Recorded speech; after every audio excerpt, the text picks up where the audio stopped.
মরুভূমির বুকে একোন জীবনরেখা যা হাজার বছরে গড়ে তুলেছে সভ্যতা, রহস্যে ঘেরা এই নীলনদ অববাহিকা।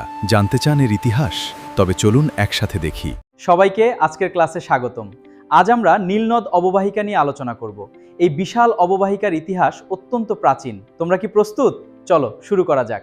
সাধারণত আমাদের মনে একটি প্রশ্ন ওঠে যে যতগুলো নগর রয়েছে, বড় বড় শহর রয়েছে, সমস্ত নগর বা শহরগুলি যে কোনো একটি বড় নদী বা সমুদ্রের ধারে অবস্থান কেন? এবং যে কোনো জায়গায় যে উন্নতি হয়েছে, বেশি বেশি ডেভেলপমেন্ট হয়েছে, সেই সব জায়গা প্রত্যেকটা জায়গার পাশে হয় বড় জলাশয় রয়েছে, না হয় পোর্ট রয়েছে, না হয় বড় কোনো নদী পিছন দিয়ে বড় প্রবাহিত হয়ে গেছে সেই শহরে। তাহলে এই প্রশ্নের উত্তর আমরা আজকে ক্লাসে জানবো। আজকের ক্লাসে আমরা পূর্ণাঙ্গ আলোচনা করব যে নীল নদ অববাহিকা, অর্থাৎ নীল নদ যে নদী রয়েছে সেই নদীর অববাহিকা সম্বন্ধে জানবো। সেই নদী কিভাবে একটি নগরকে উন্নতি করেছে, প্রাচীন সভ্যতা কিভাবে উন্নতি এনেছিল, এবং এই নদী যে বড় নদী, পৃথিবীর সব থেকে বড় নদী হচ্ছে এটা। এর দৈর্ঘ্য কত? ৬,৬৫০ কিলোমিটার। এটা দৈর্ঘ্যের দিক দিয়ে বড়, কিন্তু জলের দিক দিয়ে সব থেকে বড় নদী হচ্ছে অ্যামাজন নদী। ঠিক আছে? আর লেন্থ বা লম্বার দিক থেকে সব থেকে বড় হচ্ছে কি নীলনদ নদী। আজকের ক্লাসে আমরা জানবো কিভাবে প্রাচীন মিশরের সভ্যতাকে উন্নতি করেছিল, এই নীলনদ নদীর দ্বারা কিভাবে একটি সভ্যতা গড়ে উঠেছিল, কিভাবে এই নদীর সাহায্যে একটি সভ্যতা গড়ে ওঠে। তাহলে আমরা যদি মনোযোগ সহকারে এই ক্লাস শুনি, দেখি, তাহলে এই প্রশ্নের কনফিউশন দূর হয়ে যাবে যে কি কেন একটি শহর বা নগরের উন্নতি হয়েছে, সেই নগর বা শহর কেন একটি বড় নদী বা বড় জলাশয়ের পাশে অবস্থান করেছে। যদি আমরা মনোযোগ সহকারে দেখি, শুনি, তাহলে এই প্রশ্নের উত্তর আমরা সহজে পেয়ে যাব। এবং এটা পরীক্ষা ইম্পর্টেন্ট, কম্পারেটিভ এক্সাম হোক, সিলেবাস হোক, বা এমনিতে আমাকে পৃথিবীর ইতিহাস, পৃথিবীর ভূগোল জানার জন্য জানা প্রয়োজন যে নীলনদ নদী পৃথিবীর সব থেকে বড় নদী। লেন্থের দিক দিয়ে, লম্বা দিক দিয়ে সব থেকে বড় নদী হচ্ছে নীলনদ নদী। তাহলে আজকের ক্লাসে আমরা আলোচনা করব নীলনদ অববাহিকা। এই নীলনদ নদীকে বলা হয়ে থাকে যে এই নীলনদ নদীর দ্বারাই মিশরের উন্নতি হয়েছিল, অর্থাৎ নীল নদের দান। মিশর সভ্যতাকে, প্রাচীন মিশর সভ্যতাকে বলা হয় নীল নদের দান। তাহলে প্রথমে হচ্ছে কি প্রশ্ন যে নীলনদ কোথায় অবস্থা, নীলনদ কোথায় অবস্থিত? নীলনদ কোথায় অবস্থিত সেটা হচ্ছে কি আফ্রিকা মহাদেশে অবস্থিত। নীলনদ আফ্রিকা মহাদেশের একটি গুরুত্বপূর্ণ নদী, অর্থাৎ নীলনদ নদীটি আফ্রিকা মহাদেশে অবস্থান। এবং প্রাচীন সভ্যতা, প্রাচীন মিশরীয় সভ্যতাকে উন্নতি করতে এই নদী খুব অবস্থান করেছিল। আফ্রিকা মহাদেশে মিশর দেশ পড়ে, এবং এই মিশর দেশের যে উন্নতি, প্রাচীন সভ্যতা যে উন্নতি হয়েছে, সে একমাত্র এই নদীর দৌলতে বা নদীর জন্যই এই সভ্যতার উন্নতি হয়েছিল। এবং এই নদী অবস্থান হচ্ছে কি আফ্রিকা মহাদেশে। আফ্রিকা মহাদেশের একটি গুরুত্বপূর্ণ নদী হচ্ছে নীলনদ নদী। তারপরে কি বলছে যে এই নদী দক্ষিণ থেকে উত্তরে প্রভাবিত হয়ে ভূমধ্য সাগরে পতিত হয়েছে। কিসে? দক্ষিণ থেকে উত্তর দিকে প্রভাবিত হয়ে কোথায় পতিত হয়েছে? ভূমধ্য সাগরে পতিত হয়েছে। তারপরে নীলনদ অববাহিকার বৈশিষ্ট্য। নীলনদ অববাহিকার বৈশিষ্ট্য: নীলনদের দুই তীরে বিস্তীর্ণ মরুভূমির মাঝে একটি উর্বর জমি গড়ে উঠেছে, এবং প্রতি বছর নীলনদের বন্যার ফলে পলি জমে মাটি উর্বর হয়, এবং সেই উর্বর মাটিতে কৃষিকাজের ব্যাপক উন্নতি ঘটেছিল। সেই কারণে কিন্তু সভ্যতা উন্নতি হয়েছিল। আমরা প্রথমেই ক্লাস পড়েছিলাম যে কোনো একটি সভ্যতা, কোনো একটি নগর, কোনো একটি দেশ, কোনো একটি সোসাইটি যে উন্নতি হচ্ছে, তার আসল কারণ হচ্ছে কিন্তু কৃষি। কারণ কৃষির যখন উন্নতি হবে তখনই কিন্তু একটি নেশন বা একটি দেশের উন্নতি হবে। কারণ কৃষি থেকে যেসব উৎপন্ন হচ্ছে, সেই সব উৎপন্ন পদার্থকে বাজারজাত করে, যে দেশে যে পণ্য পাওয়া যায় না সে দেশে সেগুলো বাজারজাত করে আমরা রেভিনিউ জেনারেট করতে পারি। এবং যখন একটি ইন্ডিভিজুয়াল কোনো মানুষের রেভিনিউ জেনারেট হবে, সেই রেভিনিউ জেনারেটটা প্রভাব ফেলবে দেশের জিডিপি, অর্থাৎ দেশের অর্থনীতিতে প্রভাব ফেলবে। তো এই নীলনদ অববাহিকা যে মরুভূমির মধ্য দিয়ে এত বড় একটি নদী প্রবাহিত হয়েছে। আর আমরা পড়েছিলাম যে নদী যখন প্রভাবিত হয়, নদী তিনটি কাজ করে: একটা হচ্ছে ক্ষয় কাজ, একটা হচ্ছে বহন কাজ, একটা হচ্ছে সঞ্চয় কাজ। কি ক্ষয় করে? পলি মাটি, নুড়ি পাথর, এবং জলের সামনে নদীর ধারে আশেপাশে যা কিছু থাকে সমস্ত গুলোকে কি করে, ক্ষয় করে নিয়ে এসে সমতল জায়গাতে সেগুলো স্তূপ করে দেয়, সঞ্চয় করে দেয়। এবং যে জায়গাতে সঞ্চয় করে সেই জায়গাতে কি হয়, মাটি অনেক উর্বর হয়। আর উর্বর মাটি হচ্ছে চাষের জন্য সব থেকে উপযোগী এবং কৃষিকাজে সব থেকে উন্নত করে, ব্যাপক পরিমাণে উন্নত করে এই পলি মাটি বা উর্বর মাটি। যেটা পলি পড়লো, পলি পড়ে নতুন ভূমিখণ্ড বা নতুন ভূমিরূপ সৃষ্টি হলো, এই ভূমিরূপটাকে বলে কি, উর্বর জমি বা পলি মাটি। পলি মাটি উর্বর হয়ে থাকে এবং এই উর্বর মাটিতে অত্যাধিক পরিমাণে, ব্যাপক পরিমাণে কৃষিকাজের উন্নতি ঘটে, অর্থাৎ ফসল ভালো হয়।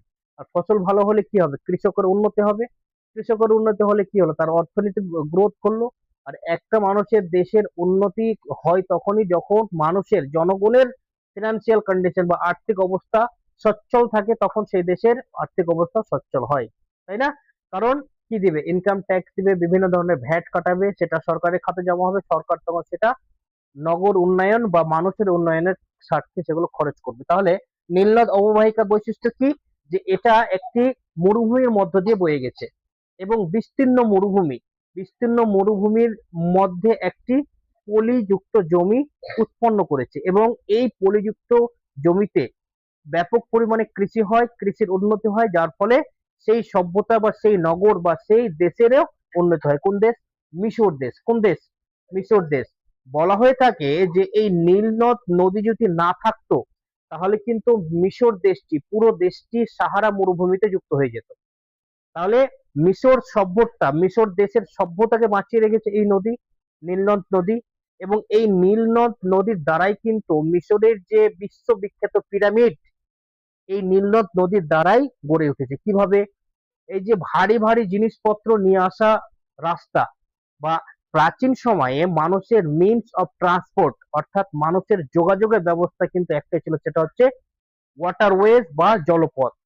তো জলপথ দিয়ে মানুষ দূর দূরান্ত থেকে কি নিয়ে আসতো, যে কোনো ধরনের জিনিস জলপথের মাধ্যমে বহন করে নিয়ে এসে কাজে লাগাতো। তো বিশ্ববিখ্যাত যে পিরামিড রয়েছে মিশরের, সেসব পিরামিড বর্তমানে যত প্রকারের ইঞ্জিনিয়ারিং প্ল্যানিং হচ্ছে, সেটা কাল্পনিক থেকে যাচ্ছে, যে কিভাবে এত বড় বড় পাথর, পাহাড় পাহাড় কেটে পাথরকে উপরে উঠিয়ে পিরামিড গঠন করা হলো। কারণ পিরামিডের তো দৈর্ঘ্য অনেকটাই, অনেক উঁচু, বিশ্ববিখ্যাত, বিশ্বের সব থেকে বড় ইমারত। তো সেই উঁচু জায়গাতে পাথর কিভাবে উঠালো এবং কোথা থেকে নিয়ে আসলো? কারণ মরুভূমির মধ্যখানে তো পাহাড় থাকে না, পাথরের পাহাড় তো মরুভূমির মধ্যে হবে না। তো সেই পাথর নিশ্চয় অন্য কোনো জায়গা থেকে নিয়ে আসা হয়েছিল। তখন কোনো মিনস অফ ট্রান্সপোর্ট স্ট্যান্ডার্ড কোয়ালিটির ছিল না, তখন শুধু মিনস অফ ট্রান্সপোর্ট একটাই ছিল, অর্থাৎ যাতায়াতের ব্যবস্থা শুধু একটাই ছিল, সেটা হচ্ছে জলপথ। না, নৌকা তো পরে আসলো, বোট আবিষ্কার পরে হলো। অন্য কোনো ব্যবস্থার মাধ্যমে তারা জলপথে চলাফেরা করতো, নৌকা, জাহাজ, স্টিমার এগুলো তো পরে আসলো। প্রথমে নৌকা বানিয়েছে, কিন্তু তার আগে এতটা তো কৌশল ডেভেলপমেন্ট করেনি, উন্নত করেনি, যে নৌকা তারা প্রথমেই নৌকা বানিয়ে দিল না। অন্য কোনো পন্থায়, জলপথই ব্যবহার করতো, অন্য কোনো পন্থায়। তারপরে আস্তে আস্তে ডেভেলপমেন্ট বা উন্নতি হতে হতে মানুষের সবকিছু আস্তে আস্তে উন্নতি হলো। তাহলে কি কি জানা গেল, যে নীলনদ নদী হচ্ছে আফ্রিকার গুরুত্বপূর্ণ নদী, অর্থাৎ নীলনদ আফ্রিকা মহাদেশের হয়ে বয়ে গেছে এবং এর দৈর্ঘ্য হচ্ছে ৬,৬৫০ কিলোমিটার। এবং এই নদী দক্ষিণ দিক থেকে উত্তর দিকে প্রভাবিত হয়ে ভূমধ্যসাগরে কি হচ্ছে, পতিত হচ্ছে। আর এর যদি বৈশিষ্ট্য দেখি তাহলে কি, যে মরুভূমির মধ্যখান দিয়ে নদী বয়ে গেছে এবং মরুভূমিতে একটি উর্বর জমি সৃষ্টি করেছে, যার ফলে সেই দেশের, অর্থাৎ মিশর দেশের উন্নতি হয়েছে ব্যাপক পরিমাণে ফসলের উন্নতি হওয়ার জন্য। এবং নীলনদ নদী না থাকলে, বলা হয়ে থাকে নীলনদ নদী না থাকলে এই মিশর দেশটি বা মিশর সভ্যতাটি, মিশর নগরটি সম্পূর্ণ সাহারা মরুভূমির মধ্যে যুক্ত হয়ে যেত। তারপরে কি বলছে, যে সভ্যতার বিকাশ কিভাবে, যেটা বললাম যে মানুষ যোগাযোগের ব্যবস্থা ছিল শুধু নদী, এবং এই নীল নদের মাধ্যমে দূর দূরান্ত থেকে লোক এসে কিন্তু স্থলে বা উঁচু কোনো জায়গাতে আস্থানা করত বা নিজের বাসস্থান তৈরি করত এবং ধীরে ধীরে অন্য জায়গা থেকে জিনিসপত্র নিয়ে এসে সেখানে কি জমাতো, নিজের রাজস্ব জমাতো এবং নিজের সভ্যতাকে উন্নতির দিকে নিয়ে যেত। কি বলছে, যে সভ্যতার বিকাশ কি, নীল নদের জল কৃষিকাজ, পানীয় জল ও পরিবহনের কাজে ব্যবহৃত হতো। তারপরে কি হচ্ছে, এই নদীকে কেন্দ্র করে প্রাচীন মিশরীয় সভ্যতা গড়ে উঠেছিল, যেটা আমরা আগে ডিসকাশন করলাম, যে একমাত্র মিশরের সভ্যতা উন্নতি হয়েছিল একমাত্র এই নদীকে কেন্দ্র করে। কারণ মানুষ এক স্থান থেকে অন্য স্থানে না গেলে কখনো ওই স্থানের উন্নতি হবে না। আর মানুষের ধর্ম কি হচ্ছে, মানুষের নিয়ম কি হচ্ছে, মানুষ সব সময় ছোট জায়গা থেকে বড় জায়গা যায়, বড় জায়গায় যেতে চায়, কি জন্য? নিজের উন্নতি করার জন্য। এখন যেমন আমাদের গ্রামগঞ্জে যেসব জিনিস বা সামগ্রী, আমাদের দৈনন্দিন জীবনে ব্যবহারের সামগ্রী আমরা যেগুলো পাচ্ছি না, সেগুলো সংগ্রহ করার জন্য কোথায় যাচ্ছি? শহরে যাচ্ছি, বড় বাজারে যাচ্ছি, যাচ্ছি তো, যেখানে হাট লাগে, বাজার বসে, যেখানে দোকানপাট রয়েছে, মার্কেট রয়েছে, সেখানে যাচ্ছি কেন? আমাদের প্রয়োজনীয় জিনিসগুলি সংগ্রহ করতে। তো আমি আমার প্রয়োজনীয় জিনিস সংগ্রহ করে নিয়ে আসবো, তারপরে তো আমার জীবনে সেটা ব্যবহার হবে, না এমনিতে হয়ে যাবে? হবে না। তাহলে এই মিশর সভ্যতাটি উন্নতি যে হয়েছিল, প্রাচীন মিশর যে উন্নতি হয়েছিল, প্রাচীন সময়ের মানুষ কিভাবে ইন্টেলিজেন্ট এত ছিল, কিভাবে মানুষ জানতো যে পিরামিড গঠন করতে হবে, কোনো জিনিসকে বহন করে নিয়ে আসতে হবে, কিভাবে বহন করে নিয়ে আসবে? জলপথে সহজে বহন হবে, স্থলপথে সহজে বহন হবে, ঘোড়া বা হাতি বা মানুষের শক্তির প্রয়োগ করে। কিন্তু যে পরিমাণে শক্তি প্রয়োগ স্থলপথে কোনো জিনিসকে বহন করার জন্য করতে হবে, তার থেকে খুব অল্প পরিমাণ শক্তি ব্যয় করে জলপথে সহজে সেই জিনিসটি স্থানান্তর বা এক স্থান থেকে অন্য স্থানে নিয়ে যাওয়া যাবে। সেই কারণেই এই নদীকে কেন্দ্র করেই কিন্তু প্রাচীন মিশরীয় সভ্যতা উন্নতি হয়েছিল। তারপরে কি বলছে, যে সহজে যদি আমরা মনে রাখি, কৌশল হচ্ছে কি, নীল নদ মানে আফ্রিকা মহাদেশ, তারপরে প্রবাহ হচ্ছে কি দক্ষিণ থেকে উত্তরে, এবং পতন হচ্ছে কোথায়? ভূমধ্য সাগরে। তারপরে নীল নদকে কেন্দ্র করে কি হয়েছিল? মিশরীয় সভ্যতার বিকাশ হয়েছিল। তাই নীল নদকে প্রাচীন মিশরের জীবন রেখা বলা হয়, অর্থাৎ নীল নদের দান বলা হয় মিশর দেশকে। এবার প্রশ্ন হচ্ছে, যেটা আমরা প্রথমে বললাম, যে কিভাবে বা কেন বড় বড় শহর, বড় বড় নগর, বড় বড় নগরী, বড় সভ্যতা সমস্তগুলি গড়ে উঠেছিল কোনো জলাশয় বা সমুদ্র বা বড় নদীর ধারে? কিভাবে? এই যে যেমন আমরা যেটা পড়লাম, যে নদী থেকে মানুষ কি করতো? পরিবহনে ব্যবহার করত, কৃষি কাজ করতে জল, নদীর জল সেচের জন্য ব্যবহার করত, এবং সেই জল পানীয় রূপে তারা ব্যবহার করত। বর্তমানেও করে, কিন্তু বর্তমানে সেটা সিস্টেমেটিক আলাদা হয়ে ব্যবহার হচ্ছে। একটা যদি আমরা সহজ উদাহরণ দেখি, যে এখানে ধরে নিলাম একটা বড় কোনো নদী, নীলনদ নদী বয়ে যাচ্ছে, বড় একটি নদী বয়ে যাচ্ছে। তো প্রাচীন সময় কি হতো? মানুষের তো নিজস্ব কোনো জায়গা ছিল না, ছিল কি? এখন যেমন ফিক্সড এই জায়গাটা, এইটুকু জায়গা আমার, এইটুকু ওই ওই লোকের, ওইটুকু ওই লোকের, রয়েছে না? তো আগে তো ছিল না। আগে কি মানুষ পৃথিবীকে আবাদ যখন শুরু করেছিল, পৃথিবীতে বসবাস করতে শুরু করেছিল, তো মানুষ স্থানান্তর হতো খুব, যাযাবরের মতো জীবনযাপন করতো বেশি, যেটা মরুভূমির লোকেরা এখনো করে। কি, যে কিছুদিন একটি জায়গাতে বসবাস করলো, আবার কিছুদিন পর সেই জায়গা থেকে অন্য জায়গাতে বসবাস করা শুরু করলো। কেন? কারণ বিভিন্ন ধরনের প্রাকৃতিক দুর্যোগ এবং বন্য প্রাণীর হামলা জন্য তারা স্থানান্তর হতো। কারণ সে সময়তে কি জনগণ কম ছিল, জনসংখ্যা কম ছিল পৃথিবীতে, বন জঙ্গলে ভর্তি ছিল, আর বন জঙ্গলে হিংস্র প্রাণীর সংখ্যা বেশি ছিল। মানুষ কি করতো? ধরে নিলাম যে কোনো একটা নগর, ঠিক আছে, এই নগরের সমস্ত লোক কি করলো? এখানে আক্রমণ হচ্ছে খুব, কিসের আক্রমণ? প্রাকৃতিক দুর্যোগ হচ্ছে, এই জায়গাটা হচ্ছে নিচু, নদীর জল, বন্যার জল প্রভাবিত হয়ে যাচ্ছে পুরো, বা প্লাবিত করে দিচ্ছে, প্লাবিত করে দিচ্ছে এই নগরটাকে। আর এবং বিভিন্ন হিংস্র প্রাণীর আক্রমণ হচ্ছে, তখন এইসব লোক কি করলো? যে এখানে আর থাকা যাবে না, কোনো উঁচু কোনো জায়গাতে গিয়ে আস্তানা করতে হবে। তখন এইসব লোক, সমস্ত লোক জিনিসপত্র কোথায়? নদীর মধ্যে নিয়ে গেল, এবং নদীর মাধ্যমে পরিবহন বা এক স্থান থেকে অন্য স্থানে বয়ে উঁচু কোনো জায়গাতে দেখলো কি এখানে জায়গাটা উঁচু আছে, এখানে জায়গাটি উঁচু আছে। তখন সেই সভ্যতার বা সেই সমাজের যে সর্দার, তিনি কি করলেন? যে এখানে আস্তানা গড়া হোক। তখন সেই সর্দার নিজের আস্তানা করলেন মধ্যখানে, এবং নিজের আস্তানা করে তখন নিজে শাসন হলেন, মানে লোককে অ্যাডভাইস দেওয়ার জন্য, লোককে সুরক্ষিত কিভাবে রাখা যায় নিজের সমাজের লোককে, তার জন্য, যেটা আমরা সর্দার বলি। গ্রামের মধ্যে রয়েছে না প্রত্যেকটা মোড়ল সর্দার, মানে সমাজের তারা মাথা, সমাজকে পরিচালনা তারা করবে। সেই সিস্টেমটা কিন্তু সে প্রাচীন সময় থেকে চলে আসছে। কি, সর্দার এখানে থাকলো, তার আশেপাশে তার সমস্ত সৈন্য বা সমস্ত সমাজের লোকজনকে বসবাসের জায়গা করে দিল, সর্দার মধ্যখানে থাকলো। এবার এই যে জনগণগুলো পাশে বসলো, এই জনগণগুলির আবার কি স্টেপ বা সন্তানাদি হলো, তারা আস্তে আস্তে অঞ্চলটিকে কি করে দিল? বড় করলো। অঞ্চলটিকে বড় করতে করতে অনেক বড় হয়ে গেল, আস্তে আস্তে দীর্ঘ সময় ধরে বড় হয়ে গেল এবং এই জায়গাতে উপযোগী চাষের জমি পেয়ে গেল বা চাষ করার জন্য যে সেচের প্রয়োজন সে সেচ এই নদী থেকে করে দিল এবং এই নদীতে তারা বিভিন্ন জলজ প্রাণীর শিকার করলো এবং এই জায়গাতে থেকে হিংস্র প্রাণীর হাত থেকে রক্ষা পেল এবং আস্তে আস্তে যখন জনসংখ্যা বৃদ্ধি হয়ে গেল মানুষ আরো উন্নতি করতে শুরু করলো।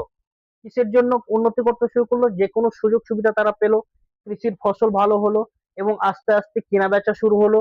আস্তে আস্তে এই সমাজের বা এই জায়গার লোক অন্য কোনো জায়গা থেকে আস্তানা করলো, তো লোকের সাথে যোগাযোগ ব্যবস্থা ঠিক হলো। কিন্তু লোকের সাথে যোগাযোগ বা এক স্থান থেকে অন্য স্থানে যোগাযোগের একমাত্র মাধ্যম কি? জলপথ।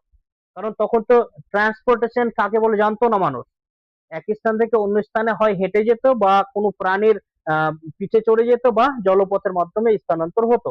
কিন্তু যখন আস্তে আস্তে চাষেরও উন্নতি হয়ে যাচ্ছে, সেচের জন্য জল পাওয়া যাচ্ছে এবং এই নদীর জলে যদি বন্যা হয়, প্লাবন হয়, তো এখানে ক্ষতি কিছু করছে না, বরঞ্চ আরো উপকার করছে। চাষের জমিতে কি আসছে? পলি আসছে এবং পলি পড়ে সেখানে মাটি উর্বর হচ্ছে। এই করতে করতে সভ্যতার উন্নতি হলো। এই সভ্যতার উন্নতি হতে হতে এখানে যাবতীয় মানুষের প্রয়োজনীয় জিনিসপত্র আস্তে আস্তে বাইরে থেকে আসতে শুরু হলো, মানুষ নিয়ে এসে ব্যবসা করতে শুরু করলো। এই করতে করতে বড় একটি শহর, বড় একটি নগর গঠন হয়ে গেল। তাহলে প্রাচীন সময়ে প্রাচীন মিশরের সভ্যতার উন্নতি হয়েছিল কিসের কারণে? নীলনদ নদীর কারণে।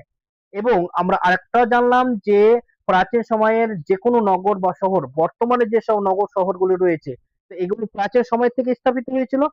তো এই সব নগর বা শহরের হয় পিছন দিক দিয়ে বড় সাগর বয়ে গেছে, বড় নদী বয়ে গেছে বা সমুদ্রের ধারে এই শহর বা নগর স্থাপিত হয়েছিল এবং আস্তে আস্তে অনেকটা বিস্তীর্ণ এলাকা নিয়ে শহর জুড়ে শহর গঠন হয়েছে। ঠিক আছে, তাহলে কারণ হচ্ছে এটাই। তাহলে আমরা আজকে স্পষ্টভাবে খুব সহজ সরল ভাষায় জানলাম কি, যে নীলনদ অববাহিকা কি, নীলনদ অববাহিকার জন্য মিশর দেশ কেমন ভাবে উন্নতি হয়েছিল এবং আমরা জানলাম নীলনদ নীলনদ অববাহিকার অবস্থান, বৈশিষ্ট্য এবং কিভাবে প্রাচীন মানুষরা শহর গঠন করেছিল এবং বর্তমানে সমস্ত শহরের পিছনে বড় সমুদ্র বা বড় কোনো নদী কেন রয়েছে সেটা আমরা জানলাম। তোমরা স্পষ্ট করে প্রথম থেকে শেষ পর্যন্ত মনোযোগ সহকারে দেখো, শোনো এবং নোট তৈরি করে রাখো।